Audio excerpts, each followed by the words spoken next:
Welcome to Tech People That Inspire. Our guest today is Richard Lord, the former CIO of Commercial Lending Technology at HSBC.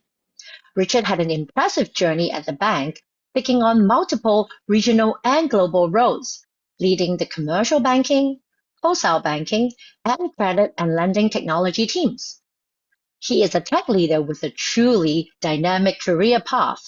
Unlike many, Richard didn't start with a computer science degree.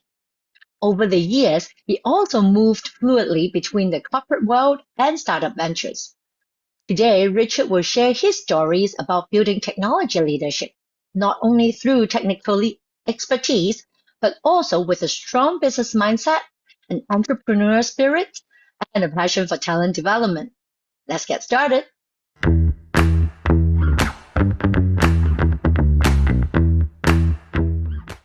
Welcome, Richard. Thank you for joining us at Tech People That Inspire. Sheila, thank you very much for the invitation, and it's a real pleasure and privilege to be here. It's great to have you join us. So we know that you start your technology career quite different than many others, right? Typically, most people start with computer science or engineering background. You were like totally different. You were you were an accountant. How did you get into the technology business to start with? Well, I guess it goes back a very long way, Sheila, to where I grew up. So I grew up in a small rural town in Australia, a place called Tamworth, and so we didn't get a lot of exposure to things like technology.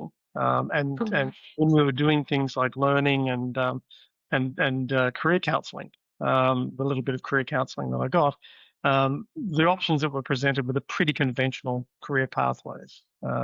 The smart kids were encouraged to become doctors or lawyers or accountants or engineers, and we didn't know, right? We were growing up in the middle of the bush, and you only know what you know. So I decided that accounting and business was the thing for me. So I qualified as an accountant. I worked as an undergraduate accountant for Price Waterhouse before it became PwC. And then shortly after that, I went into banking, accounting in banking and investment management. That gave me my first exposure to technology, really. We were using technology to do the accounting, to produce the reports, to do the analysis, and I must admit that I was just intrigued by technology. Fast forward into the early 90s, and I was given a strategy project. I was working with the credit union movement in Australia, the cooperative financial institution movement, and I was asked to explore how banks were going to interact with their customers in 5, 10, or 15 years. And I went across to California. I visited one of our sister organisations, Stanford University Credit Union, and they told me about this amazing thing that was being worked on by some clever kids at Stanford University called the web browser and the internet.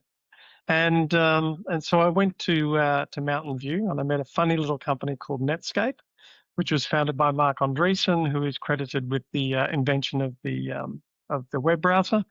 Back then, it was about 40 people, and I saw the very first version of the Mosaic web browser in late '92, early '93, and it was a fundamental shift in the way that we use computers. Because what it had done was it had broken the location nexus. You didn't need to be sitting in front of the computer you were using to take advantage of what that computer could do. And my mind just went crazy. I thought this stuff is going to change the world. And it was the thing that created a passion for technology. And my passion for technology, I love the bibs and the bobs and the bits and the bytes and all of the nerdy stuff that goes with it. And so that's how a boy from the bush became an accountant and learned to love technology. That sounds like a love and first sight with technology in that little Netscape office, wasn't it? It was just mind blowing. Yeah, but as you said, you get into the strategic team in the bank, and you do have like a pretty promising path in career, I guess, back then, right? Obviously, you had your first sight and love with technology. But how do you do that transition, moving from like the business side of it and strategic team of running in a bank into the technology role? How did that transition happen? So I think it's a combination of passion and enthusiasm, um, a bit of frustration because the large organizations don't embrace this stuff terribly quickly. I could see the potential. I could see the opportunity. I just wanted to make it happen. And the large organizations, they can't move that quickly. And I think probably just a little bit of naive stupidity, I think was probably part of it. But they do say that quite often it's better that you don't know what you don't know, because I can tell you the romanticized idea I had in my head of going out and starting a business in my early 20s, to the reality of having to do it when it's your own money and your own problems and your own responsibility. They're two entirely different things. Yeah, so I guess that love of first sight in the technology really push you through and take that leap of faith into starting your own business. Um, fulfilling or giving up that perfect, comfortable paycheck and start your own business. So what happened to that business? Tell us a little bit about that first business probably you started. Well, we had a great run actually. We were really breaking new ground. I was very lucky that I was able to attract some really talented people who together we really blazed some trails. I always claim that I started the very first web development company in Australia in the early 90s. We did some firsts, like we built the very first online store in Australia in 94 or thereabouts, which was really hard because in the middle of the 90s, databases didn't talk to the internet, and the vendors of the databases had no interest in making them talk to the internet. And the technology that we take for granted today, like cookies that enable you to manage sessions across multiple web pages, encryption that made the web pages secure, high-speed internet. We were loading these web pages at 14.4 kilobits per second, like all the stuff that you just take for granted didn't exist. So I think probably the fact that I was an accountant gave us a little bit of an advantage, because I see it a lot in some of the companies that I'm mentoring and working with today. That sort of foundational business acumen that you need to understand that you have to think about cash flow, and you have to think about return on investment, and you have to think about managing costs and expenses, and you have to think about building a sales pipeline. And then through some mergers and acquisitions and things like that, we ended up becoming a reasonably sizable company. We ended up with 11 offices in 5 countries, serving some of the largest companies around the region and around the world. And we did very well. We took the company public through an acquisition in 2005. Unfortunately, we were a services business running on cash flow and facilities. And we got caught up in the financial crisis, 2007, 2008, and we ended up selling it for much less than we were worth at our peak, to a company in the US, and that was the end of that particular chapter for me. And I'm quite pragmatic about it. One of the things you learn in business is that you manage and control the things you can manage and control, and you sensibly respond to and strategize around the things that you can't. And we couldn't control the near total collapse of the world's financial system in the financial crisis. Well, you had a good run. I mean, that business lasted for like more than 10 years, right? Nearly 17 years. 17 years, yeah. And it grew into a pretty decent size.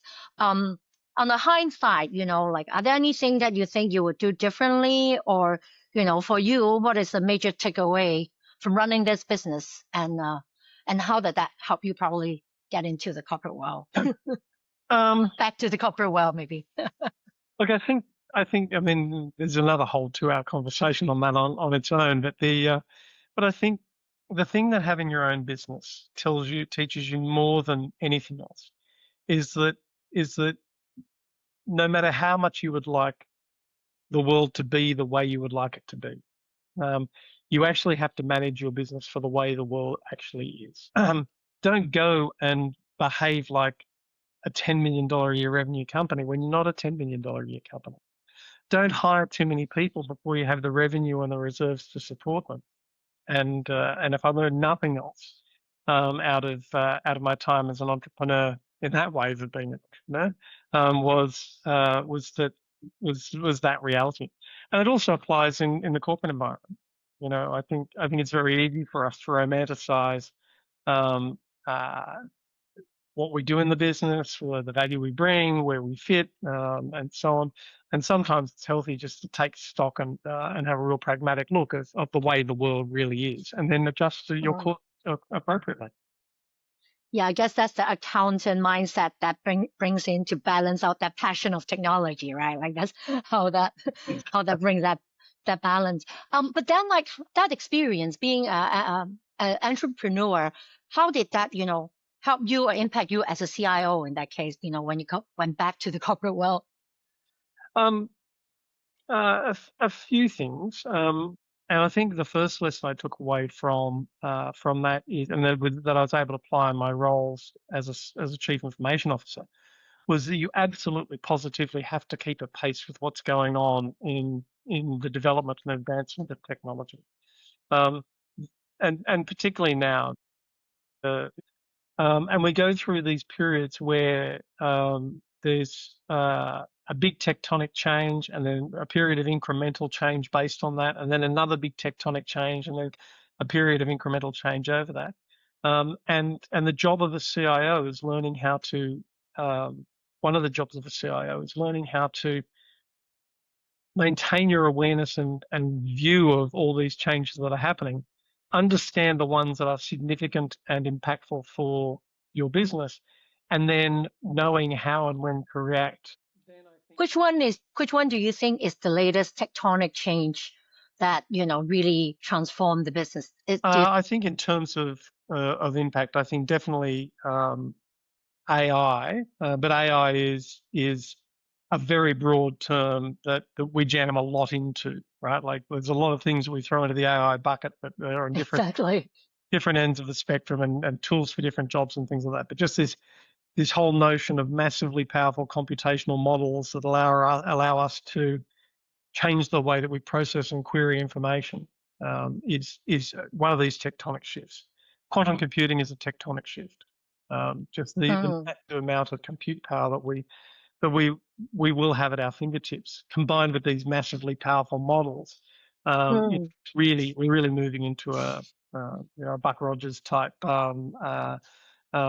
future state. So there will be more incremental changes in between you're seeing, right? Or what are some of those that you see that we should be aware of? I think one of the first things you're going to see is you're going to see more specialization in the models, because at the moment the same large language model that I go and ask for a recipe for chocolate brownie is the same model that I go and ask to help me build a business plan for a $100 million investment. And whilst I understand I'm generalizing about the nature of the technology, but it will come that as the market expands, and therefore the commercial scale of any individual niche within that market expands, you'll then start to see more specialization. So we'll start to see more specialized models for engineering, more specialized models for medicine, more specialized models for risk management and analysis and education and space and all of the things. They're going to get smarter and they're going to get better. They still make too many mistakes. And you can't have foundational technology that's providing incorrect answers 0.6, 0.8% of the time. It needs to be always right. But all these things will come. The amount of brain power and money and resources that are being directed towards this infrastructure will mean that all these things will come. I'll smile, I know what it takes to fool this town. I'll do it till the sun goes down.